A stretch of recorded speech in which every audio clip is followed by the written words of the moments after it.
Have you ever been reading the Bible and come across a story that just makes you stop and go, wait, what? Well, what if I told you that some of those strange, almost bizarre stories might actually be part of a hidden code? Today, we're diving into the ideas of Dr. Chuck Missler, whose work proposes that the Bible isn't just a book of stories, but a deeply integrated message system, with prophecies and patterns woven right into the text itself. So, to kick things off, let's jump right into one of the weirdest stories you'll find in the Old Testament. It's from the book of Numbers, and honestly, it's a perfect example of a biblical puzzle that, according to the author, is impossible to solve, unless you have the right key. Okay, so picture this. The people of Israel are out in the desert. They're complaining, again, and God sends a plague of venomous snakes as a judgment. People are getting bitten and they're dying. It's a disaster. But when they finally repent, God's instruction to Moses for a cure is, well, it's pretty out there. He tells him to make a bronze serpent, stick it on a pole, and tell everyone that if they just look at it, they'll be healed. A snake to cure a snake bite? What's that about? And what's really fascinating is that the source material we're looking at flat out says how weird this is. It acknowledges that using a serpent, the ultimate symbol of sin and evil going all the way back to the Garden of Eden, as the tool for healing just seems totally backward. It's completely counterintuitive.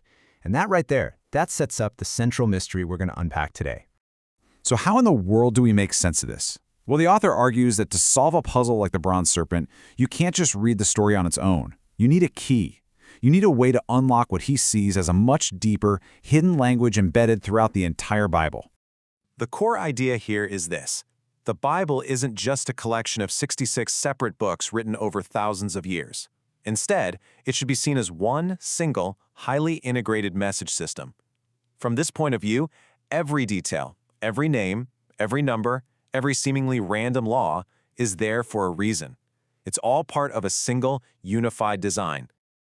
This classic quote from St. Augustine just nails the perspective of the book. The idea is that the two testaments are like two halves of a secret message.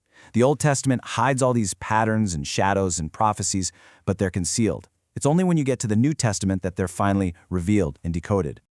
And this brings us to the main tool for all this decoding, the concept of a biblical type. You can think of a type as a kind of divinely planned sneak peek.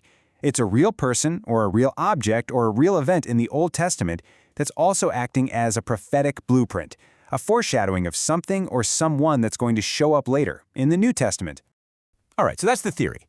But how does it actually work in practice? Let's take a look at a really classic example from the book of Exodus that you probably already know, the story of the manna from heaven. So you remember the story, right? The Israelites are wandering in the desert. They have no food, and God provides this miraculous bread-like stuff called manna every single morning. Now, according to this way of reading, the specific rules about the manna aren't just random. Think about it. It came down from heaven. You had to get it fresh every day. It sustained their lives, and you couldn't earn it, you just had to receive it. All of these details are seen as part of a pattern. Then, you fast forward hundreds of years to the New Testament, and Jesus himself brings up the story of manna. And then he says that he is the true bread from heaven that gives life to the world. And that's the aha moment. From this point of view, the manna was a type. It was a real, physical thing that fed people, but it was also a prophetic picture pointing forward to Jesus. Okay, so now that we have our decoder ring, this idea of Old Testament types being unlocked by the New Testament, let's circle all the way back to that bizarre story of the bronze serpent and see if we can crack the code. And boom, here it is. This is where it all clicks into place. The author lays out this direct one-to-one parallel. In the Old Testament, people are literally dying from the venom of serpents. In the New, Jesus talks about people perishing because of sin. In the Old, Moses lifts up a serpent on a pole. In the New, Jesus says the Son of Man must be lifted up. In the Old, looking brings healing. In the New, believing brings everlasting life. It's a perfect mirror. And here's the kicker. This isn't some interpretation from centuries later. Jesus himself makes the connection. He's the one who explicitly says, hey, you remember that thing with Moses and the snake? That was about me. He reframes what seemed like a strange, random historical event into a carefully planned, prophetic preview of his own crucifixion. So let's get back to that original question. Why a serpent? Well, from this perspective, the symbolism is incredibly specific. The serpent, of course, represents sin. But what about the bronze? The book points out that in the tabernacle, bronze was the metal used for the altar where sacrifices were made and judgment was carried out. So a bronze serpent becomes a powerful symbol. It's a picture of sin being judged. It's presented as a type of Jesus, who the New Testament says was made to be sin for us, taking that judgment on himself. Now, the argument here is that this kind of hidden design isn't just in a few cool stories. The suggestion is that this code is woven into the very fabric of Israel's entire national life, in its religious calendar, its laws, and even in what looks like boring, mundane logistics.